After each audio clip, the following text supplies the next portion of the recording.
These dance moves will take you nowhere. You should go study instead.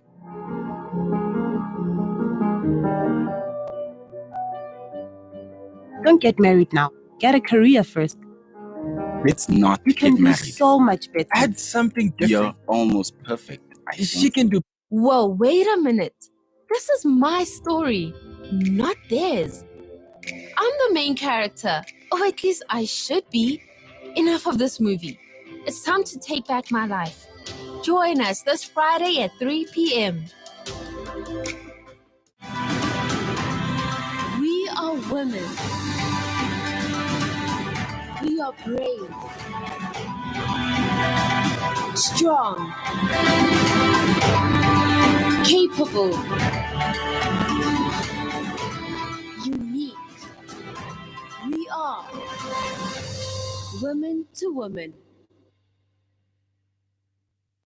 Good afternoon, South Africa. Another blessed week, and we are together in this show every Friday at 3 p.m., having you as our guest. Today, I'm very excited because we are introducing a new segment to the show. Girl, what had happened was... What had happened with Rachel Makina was... In the past 3 months, I faced a negative attitude from my colleagues, whereby 15 colleagues whom I am supervising started to disrespect me and complain about the way I do things. Today, I attended a meeting and I was so down because of this experience. I even wanted to apologize and not attend the meeting. However, I asked God to be in control and to strengthen me if there were any negative words that would be said about me. To my surprise, I was nominated as the best employee of the month. I'm saying this following what Ms. Marsha has just said about the disciples thinking it was the end, whereas according to God, it was the beginning. This beautiful account, it was related to our program when we set perspectives and perceptions to align them both with God. This segment will carry on as long as you are willing to contribute. Because for us to be able to share, and sharing is caring, we need to hear what has been your experience and what is your testimony on account of this program. Thank you, Rachel, for your contribution. Today, I wanted also to address another subject. We spoke about the pandemic. We spoke vastly on how it is affecting mental health.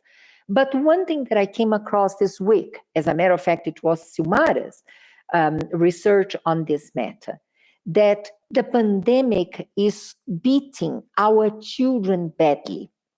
And now the psychiatrists hear more often.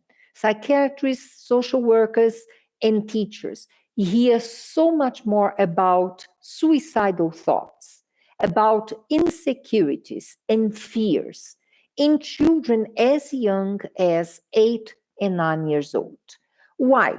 Because many have dealt with the loss of guardians or parents. Others had to deal with poverty, and others are still trying to cope with their education. And at the end of the day, they turn to the professionals of the area and they say, what's going to happen with me if my mom passes?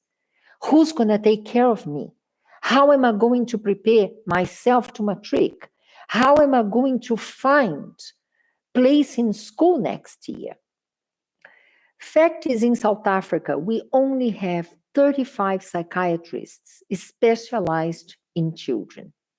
And in some provinces, we don't even have one.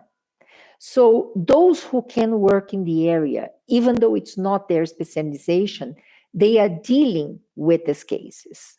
We are talking about that as an appeal that came from the authorities and also from us who work with children. We need to select better the language that we speak to our kids about the pandemic. Of course, we cannot deceive them and tell them everything will be okay or it's a lie that people is dying out of the pandemic. But we need to choose words because what the professionals are accounting for, very soon we are going to have childhood trauma cases. Children will develop syndromes that they still need to study and prepare for on account of their mental issues, the mental health issues they are coping for more than a year and 8 months. We speak about the pandemic. We read the numbers, so many new cases, so many died. And we don't realize that the small ones around us, they are absorbing all the tension. They are connecting to the fact that today they don't have the same lifestyle. They don't see kids in school because they died. Their parents died. And they live under the fear and trauma. Am I going to be next? My mom will be next. If you can't deal with your kids, remember, we have projects in the church to assist you. We have the CBC, we have the PTU, and the YPG. And we have the coordinators who know how to convey exactly the same message, but in a language that they will understand, but they are not going to fear upon.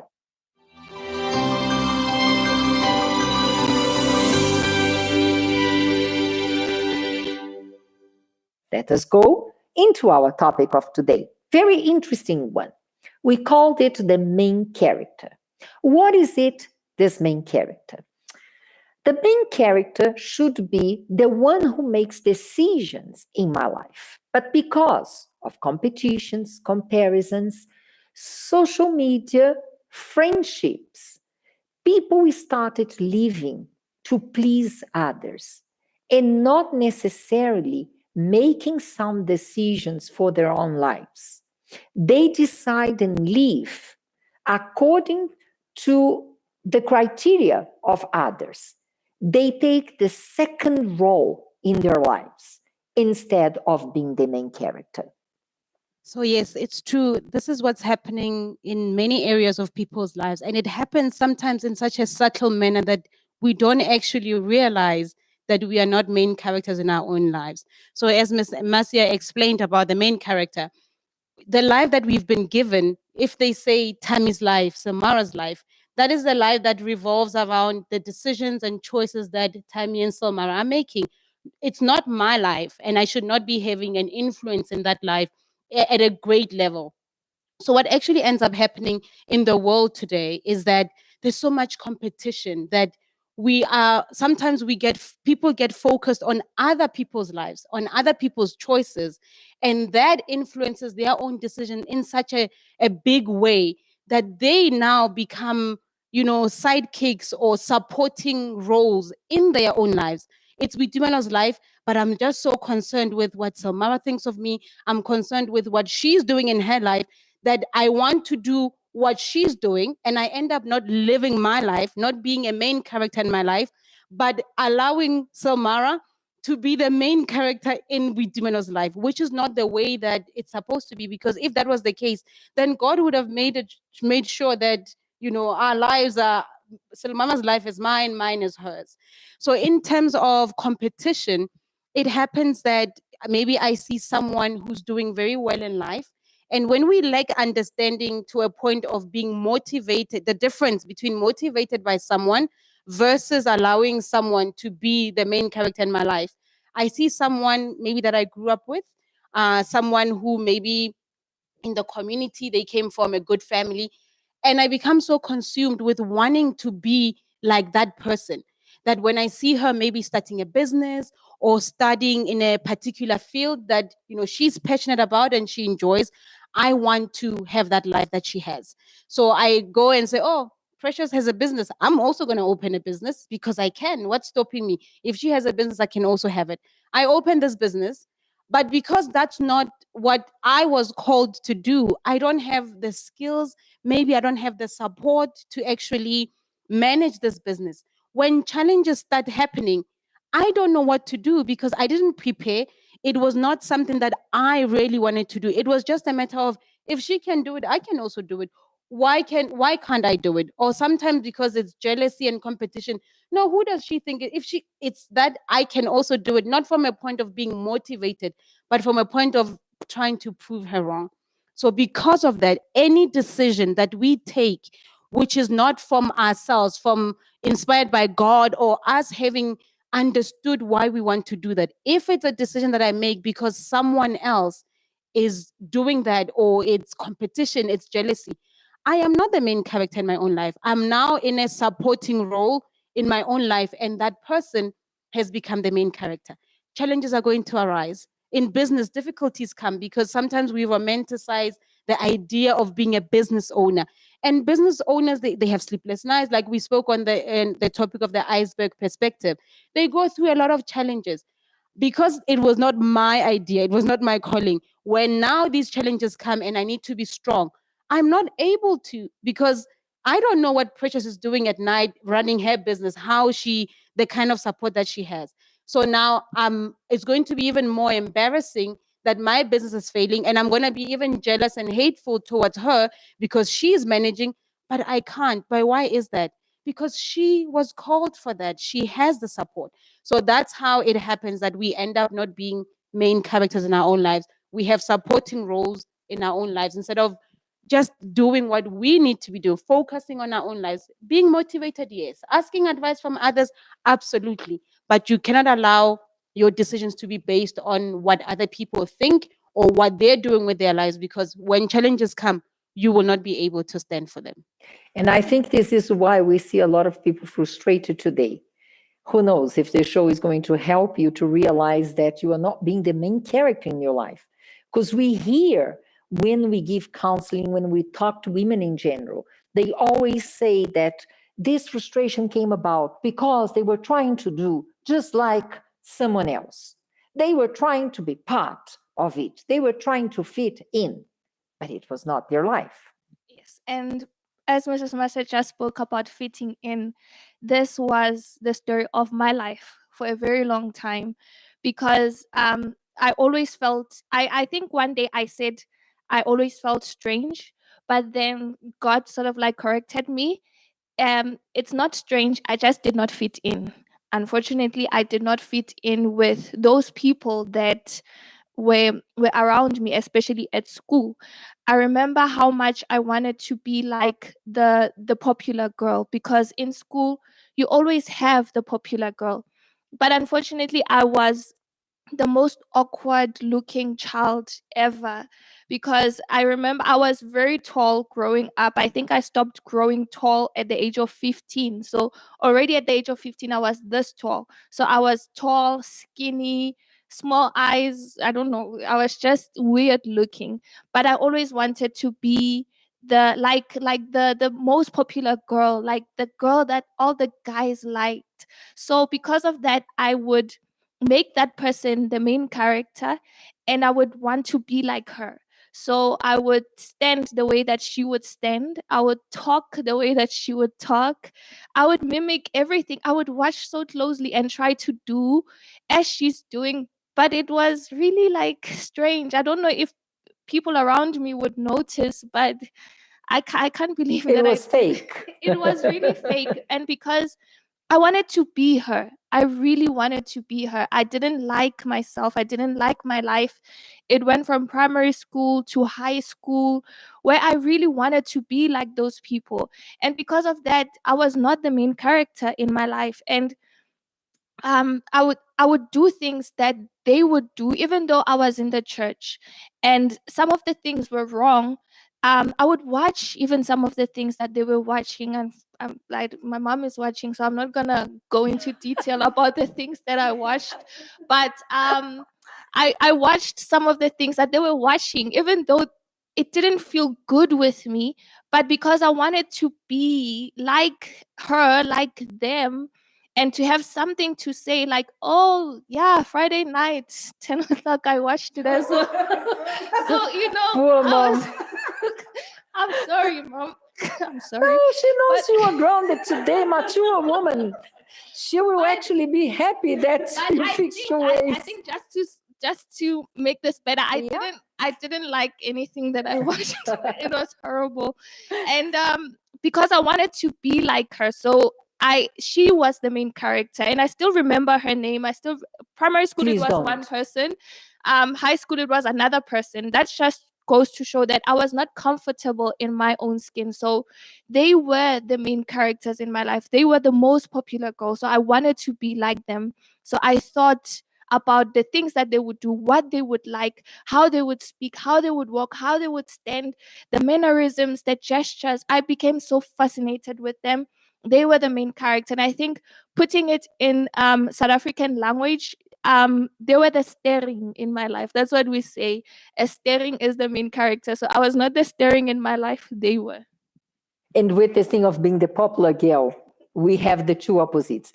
Either you want to be her or you totally hate her because she is the opposite of who you are. I was on the other side. In my case, I wanted to be her. Yeah, I was on the other side. And none of them is the right because both of us, either you try to be like or you try to prove them wrong. And that it was who I was because I would really hated them. Somehow it would be a bit of my insecurity or maybe an underlying desire to be popular. I would not know exactly, but it's either or. There is no middle term.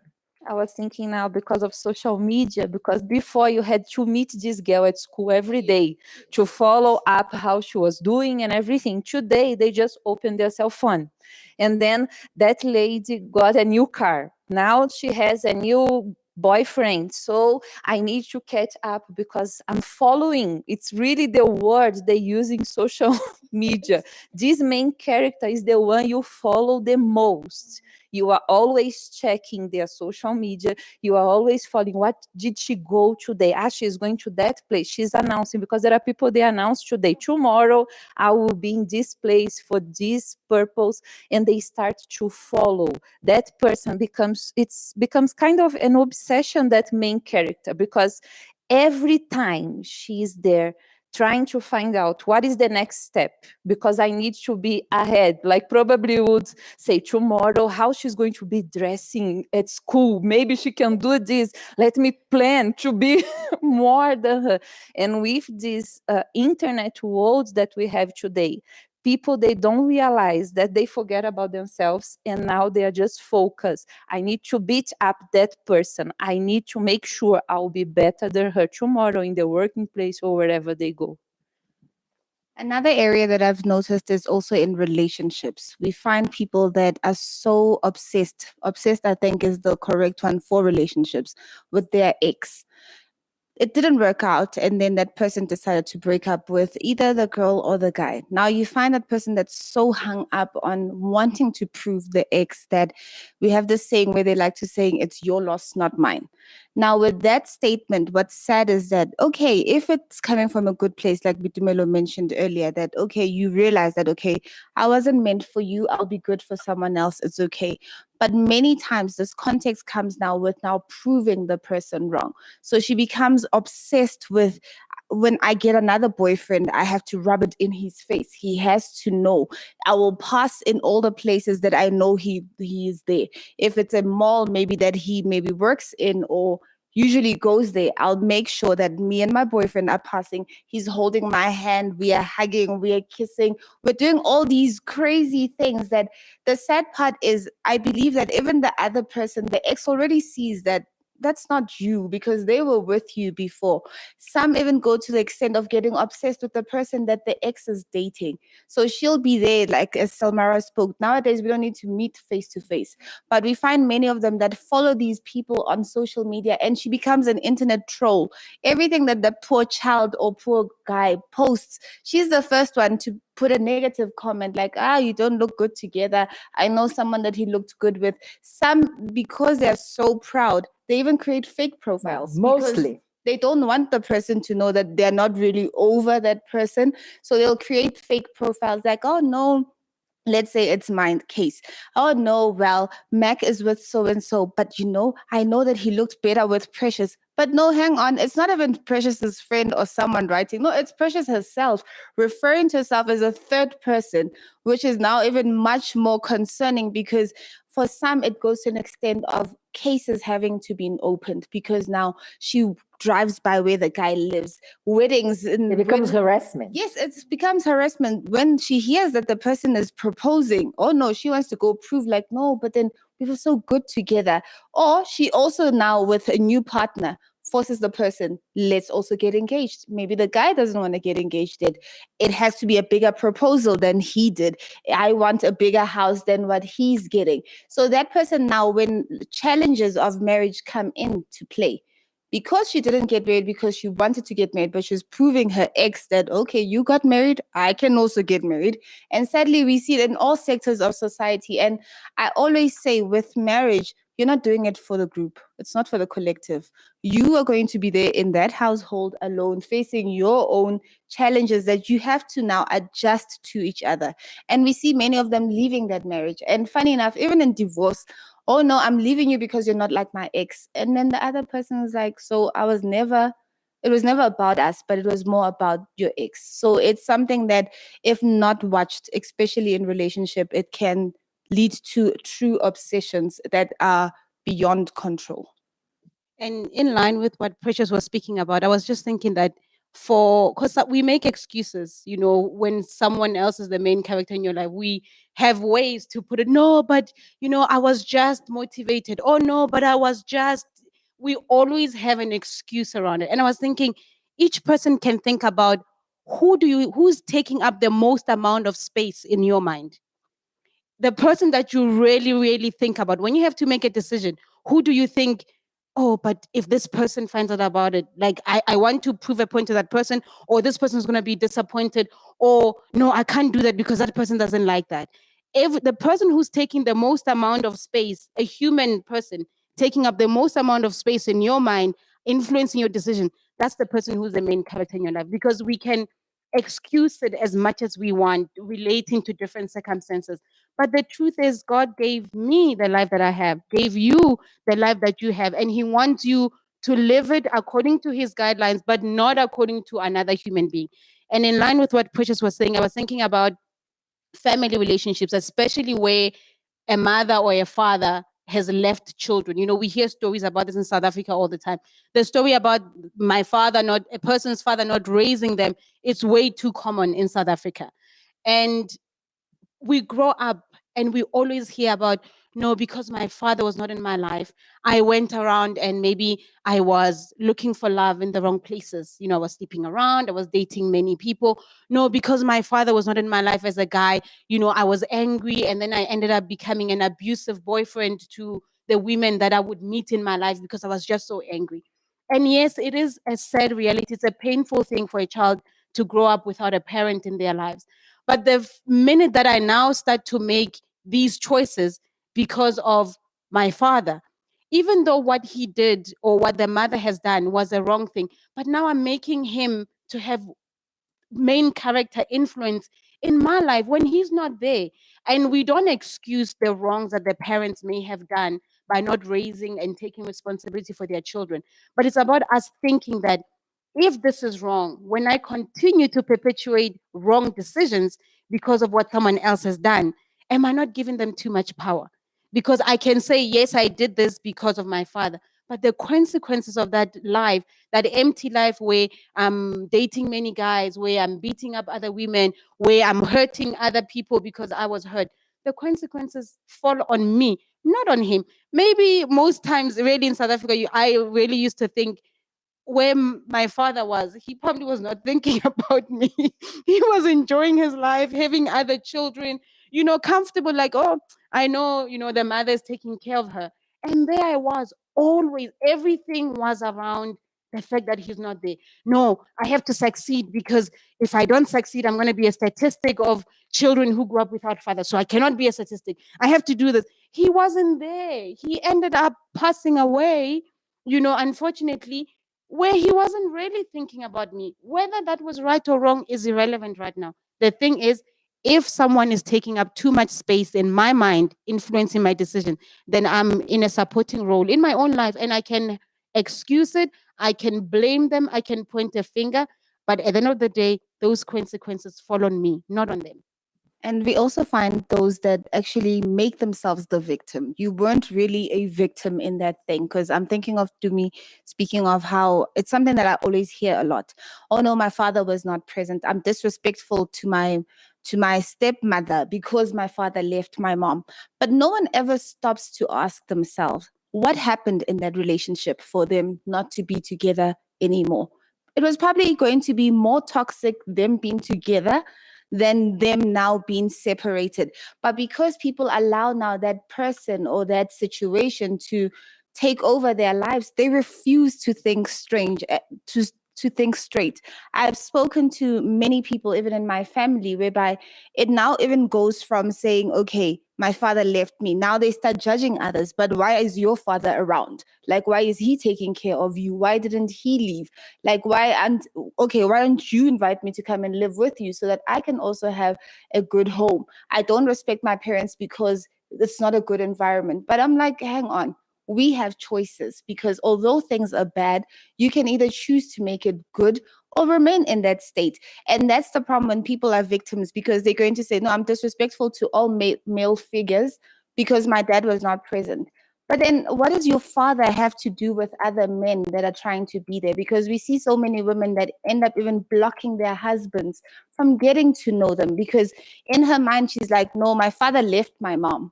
So it means, yes, you're here now, but you're going to leave me as well pretty soon. So that person is unable to actually now live a happy life because now it's almost like, I call it like a ghost that is present there. Like, but then this ghost is not invisible. Like, it's visible in every single thing that you say, in every single thing that you do. And you hear people sadly saying, I don't open myself up to people because of what happened to me 10 years ago, of what happened to me 15 years ago. And you're like, but then, okay, how are you now going to live your life? Because every situation that you come into, you're already bringing that character that hurts you into every environment, be it in friendships, because we find people that do that as well. No, my friend betrayed me. When did your friend betray me? No, when I was 5 years old, and now we're 30. And you're like, what? Like, are you still telling us about the 5-year-old in kindergarten that refused to give you a sweet? And now you've been carrying it so much. And then they end up saying, oh, no, I'm lonely. No one wants to be my friend. No one wants to be close to me. No, darling, it's because of the character that you're still bringing. Now, I even imagine that 5-year-old person might not even remember who you are at all because you were kids, like you were just there playing.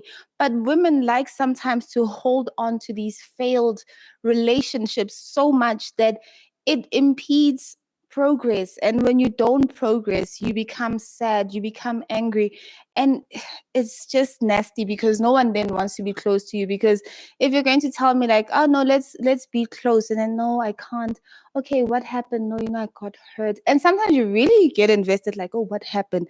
No, someone spoke about me, they gossiped about me. Okay, what was said about you? No, when I was in grade 1, my friend told the teacher that I stole the pen. And you're like, firstly, you were wrong for stealing. She was right for telling that you stole. So get over it. So in some things, we need to really sit down and ask ourselves, in the closed situations we have, why am I closed off? Who is the main character? As Bitumelo said, if you're meeting people and your fear already is, oh, they're going to hurt me, like so-and-so did, that person is definitely very alive and kicking in your life. And you're just, as Tammy said, a psychic there or a groupie living for that person. When you are the victim, And we don't aim to hurt you, but I think it's a moment that you need to confront yourself. You are the result.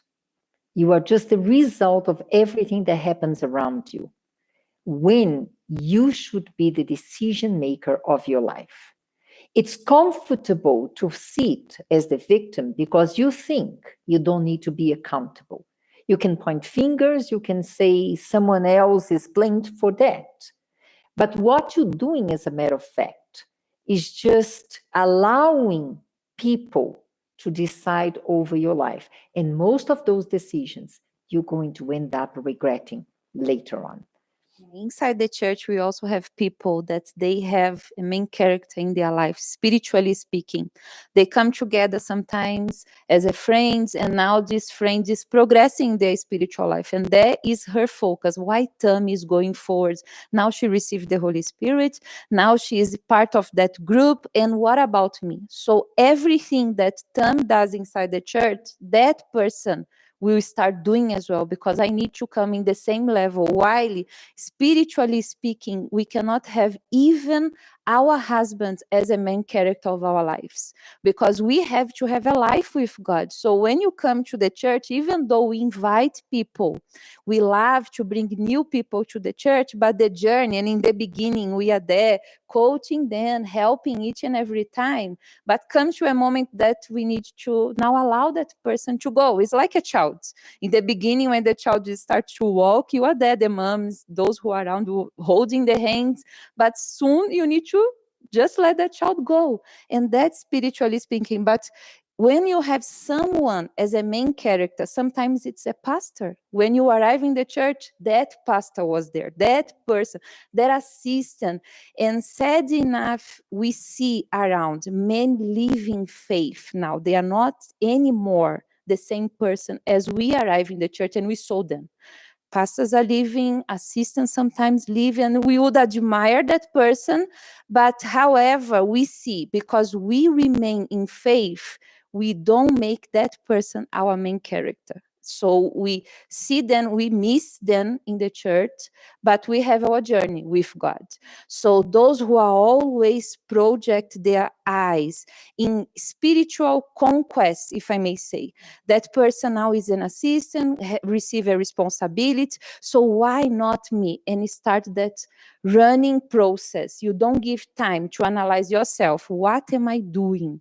My God, what do you want from me? No, you are always, no, but if Tam did this purpose of faith, so it means she was blessed, I need to do the same thing. So I need to give. How much you gave? What did you give? What you let go of your life?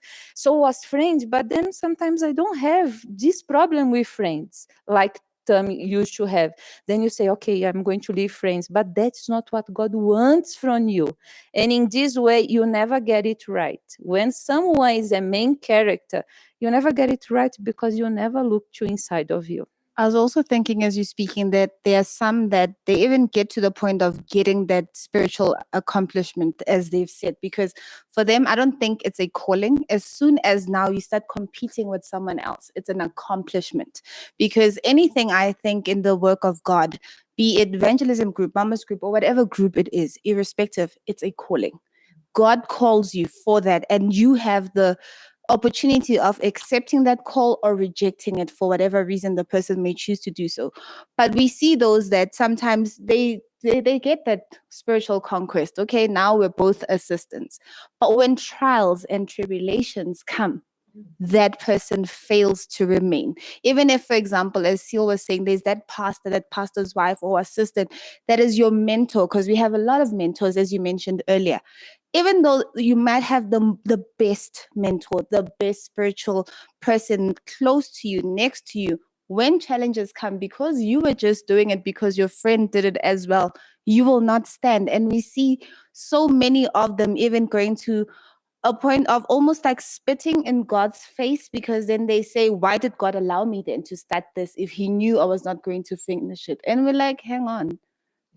It was not God. It was you. You got there yourself. Like, oh no, ever since we hear this so many times, ever since I decided to convert and change, things are so hard. It was easier when I was in the world. So I'm thinking of going back to the world. And you're like, who forced you to change, because when you were called by God and you understood and it was personal, you will remain in that. And that's something that a lot of people need to also look at, as Sil was speaking, because I'm thinking of, even with the pandemic has become the main character in many people's demise in their faith.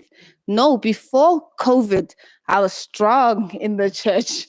I was evangelizing. I was this, I was that. But now I don't come anymore. You know why I don't come? Because it's not safe. And we're like, hang on, but you go. It's not mental health issues, it's spiritual health issues with the pandemic. Because then you're like, but you go everywhere else. And it's funny, you see the person waltzing in front of the church, passing, going there. But as soon as it comes to church, no, I'll come. And to show that they're making even this situation the main character when COVID finishes. And I'm stopping and I'm like, darling, I don't think it's going to finish anytime soon. Like, this has become the new norm. But many people now in their faith, they're using COVID. Like, before COVID, I was strong. Now you think COVID is a person. Like, what did COVID come and do to this person? No, I sinned. Why did I sin? Because when COVID came, and you're like, but what was the real problem? Someone else was the main character.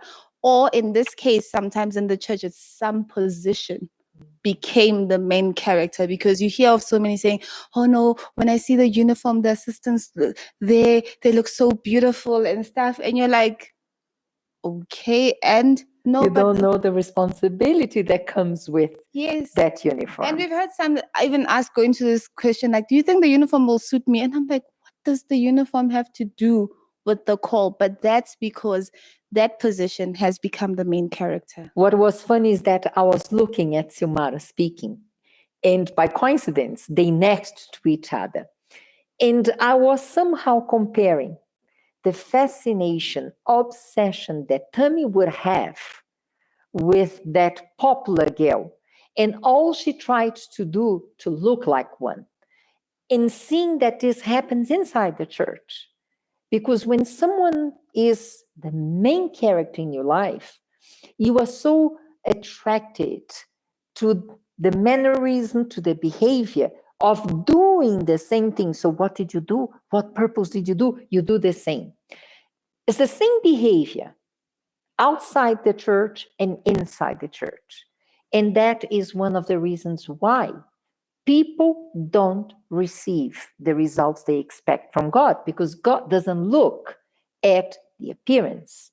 God doesn't look at what you're doing. He is actually looking at the intention that is inside of your heart.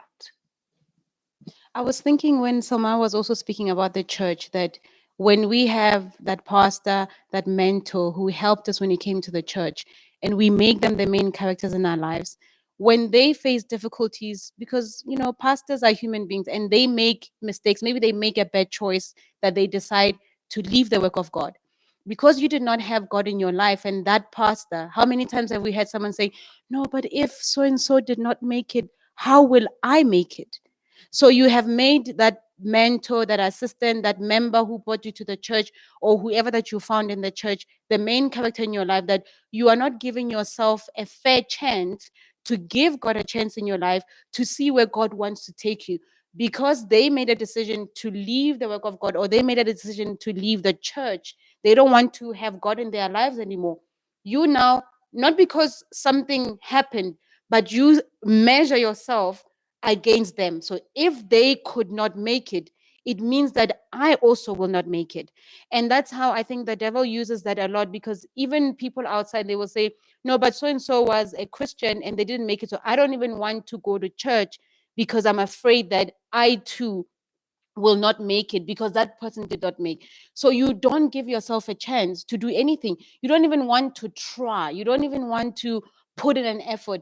Because so and so did not make it, it means that I too will not make it. But it's your life. They made choices in their own lives, but you don't do. So that makes that person the main character in your life, because their measure, their decisions is what decide what you will do and what you will not do. I won't give God a chance because so and so gave God a chance and maybe made a bad decision later on. And then so I'm not going to do it because I don't want to also see myself falling. Have you come to the conclusion? Are you the main character in your life? Now I have another question. Where are you standing in God's plans? Just after the break, we are going to speak more of it. Stay tuned.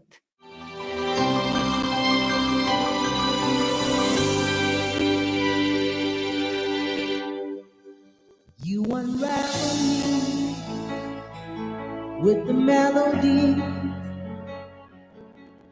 You surround me with a song of deliverance from my enemies, till all my fears are gone. I'm no longer a slave to fear. I am a child of God. I'm no longer a slave to fear. I am a child of God. From my mother's womb, you have chosen me. Love has called my name. I've been born again to a family. Your blood flows through my veins. I'm no longer a slave to fear. I am a child of God. I'm no longer a slave to fear. I am a child of God. I'm no longer a slave to fear. Oh, I am a child of God. I'm no longer a slave to fear. Oh, I am a child of God. I am a child of God. I am a child of God.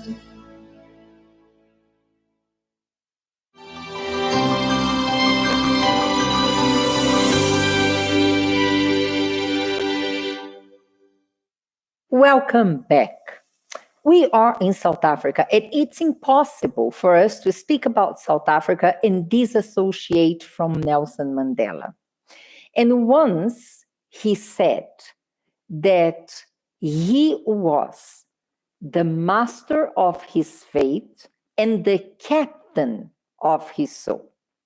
And I don't know how deep he understood it in the context of God, but that's exactly what God has created us for.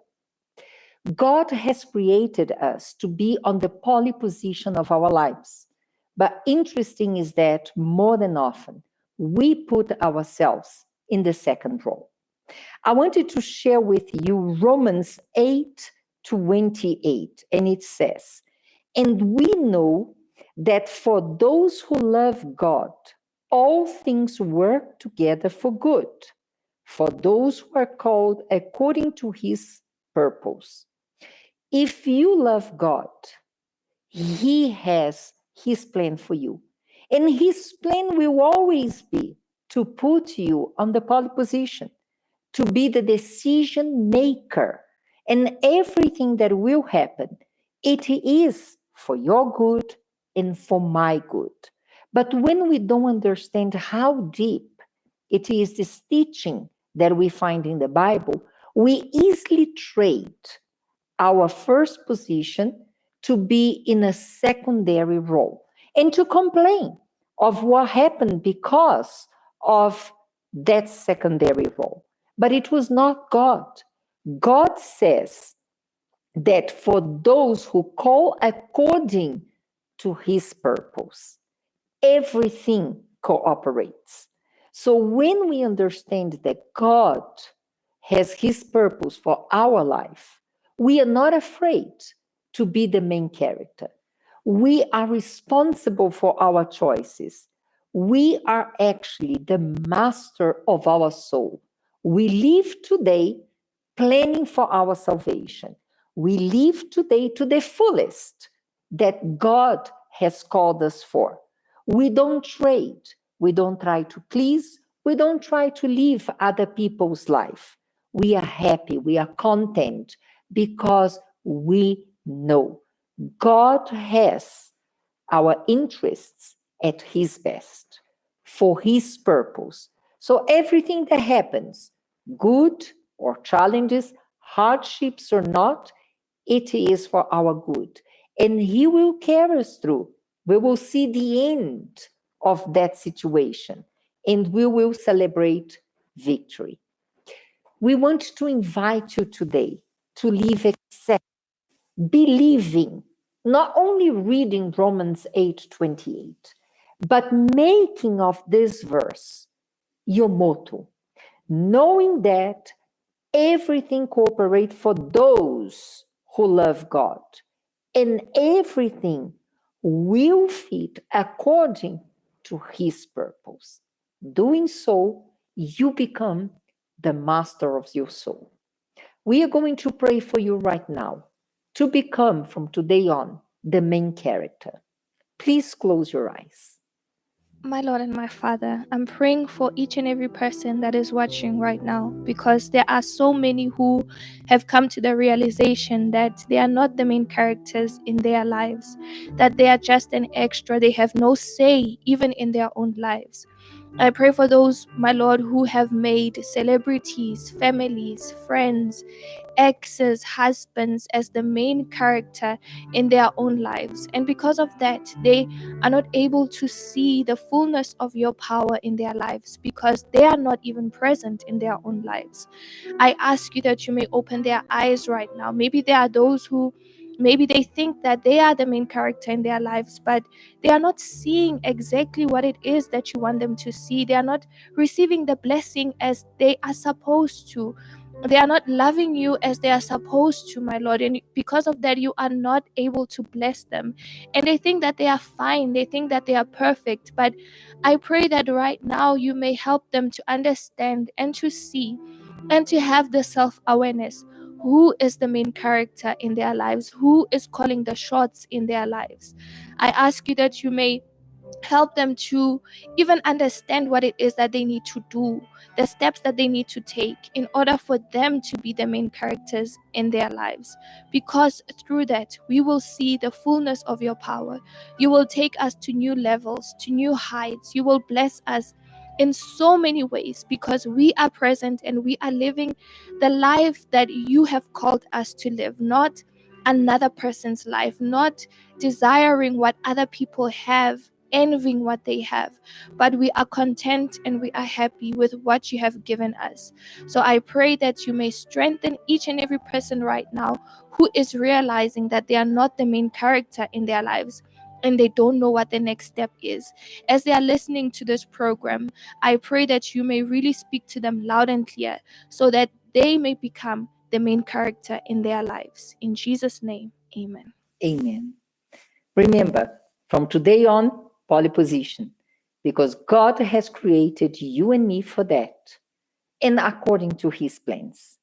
Next week, we are going to be back. We are going to be already in springs. We have been dreading springs, and we hope the flowers, the birds, and warm temperatures in South Africa.